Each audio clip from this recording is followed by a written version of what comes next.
तो यहाँ पर बताया गया है कि कर्मिणः, जो कर्मी लोग होते हैं उनका संकल्प होता है सुख प्राप्त करना और दुखों से मुक्त होना।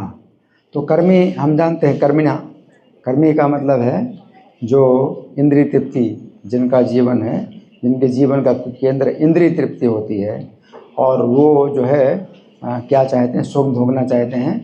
और गीता में भगवान बताते हैं काम एस क्रोध एस, रजोगुण समझवा। जो कर्मी होते हैं वो रजोगुणी होते हैं और रजोगुण से काम उत्पन्न होता है और काम से फिर क्रोध उत्पन्न होता है। तो ये सब जो है दुख का कारण बनता है। हाँ, लेकिन यहाँ बताया गया है कि जो व्यक्ति सुख की इच्छा नहीं करता तो वो सुखी रहता है। तो हम प्रभुपाद के जीवन में देखते हैं कि प्रभुपाद जिस समय प्रचार कर रहे थे विदेशों में और इस्कॉन में लोग भक्त बन रहे थे, फिर इस्कॉन को छोड़ के भी जा रहे थे, तो किसी ने कहा कि प्रभुपाद ये तो बड़े आश्चर्य की बात है कि बहुत से लोग इस्कॉन को छोड़ के जा रहे हैं। तो प्रभुपाद ने क्या कहा, नहीं ये आश्चर्य की बात नहीं है, आश्चर्य की बात ये है कि कुछ लोग जो है फिर भी रुके हुए हैं, छोड़ के नहीं गए। तो ये जो है मतलब वही तरीका जो इस श्लोक में बताया गया है कि जो सुख की इच्छा नहीं करता वो सुखी रहता है। इसी तरह से जैसे बताया गया है श्रीमद् भागवतम में, तत्तेनुकंपाम सुसमीक्षमाणो, कोई भी सुख मिला तो भगवान की कृपा मानना है। मैं तो योग्य नहीं था कि मुझे ये सुख मिला है, ये भगवान की कृपा से मिला है। और भुंजान में बात में कृतम विपाकम, अगर दुख मिला है तो मेरे कर्म के अनुसार मिला है। तो अपना दोष देखना और भगवान का गुण देखना, तो ये जो है सुखी होने का ये तरीका है ना।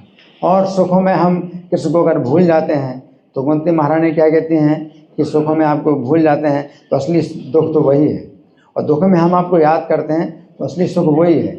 इसलिए वो क्या कहते हैं, विपत्तियाँ हमेशा आती रहें, क्योंकि उन्हीं में जो है हम आपको याद करते हैं और उसी से जो है फिर हम जन्म मरण के बंधन से हम छूटेंगे। कोई व्यक्ति मान लो मंदिर में आया और मंदिर में दर्शन किया और चरणामृत लिया और कुछ प्रसाद पाया, और जब उतरा सीढ़ियों से तो जो है पैर में जो है मोच आ गई, चोट आ गई पैर में। तो एक तरीका ये सोचने का कि मैं देखो मंदिर में आया, भगवान का दर्शन किया, इसका यही फल मिला मुझे कि मेरे पैर में मोच आ गई, चोट आ गई। दूसरा तरीका ये है कि मैं भगवान के दर्शन किए और भगवान का जो है प्रसाद पाया, भगवान की कृपा मिली, तो इससे जो है मुझे इतना कम मिला, नहीं तो पैर टूट गया होता तो चोट आ गई, पैर टूट गया होता तो क्या होता। तो इस तरह से है भगवान की कृपा। अगर आप हर चीज़ में भगवान की कृपा देखते हैं और कृपा देखने की आदत अगर डाल देते हैं तो आप घर सुखी हैं। सुदामा जी जैसे आए कृष्ण के पास, तो उन्होंने जो है कृष्ण ने बहुत स्वागत सत्कार किया और जो है जब विदा दी तो कुछ भी पैसा नहीं दिया। तो सुदामा जी क्या सोचते हैं, सुदामा जी सोचते हैं कृष्ण ने मुझे कुछ नहीं धन दिया है ना, तो क्यों धन नहीं दिया कि मैं उनको भूल जाऊंगा। तो कृपा देखने की आदत है कि अगर अपने इच्छा के अनुसार नहीं हुआ, कुछ अनिष्ट भी हुआ, तो भी जो इस तरह से सोचना कि कृष्ण की कृपा इस प्रकार से भी है, इस प्रकार से कृष्ण की कृपा है।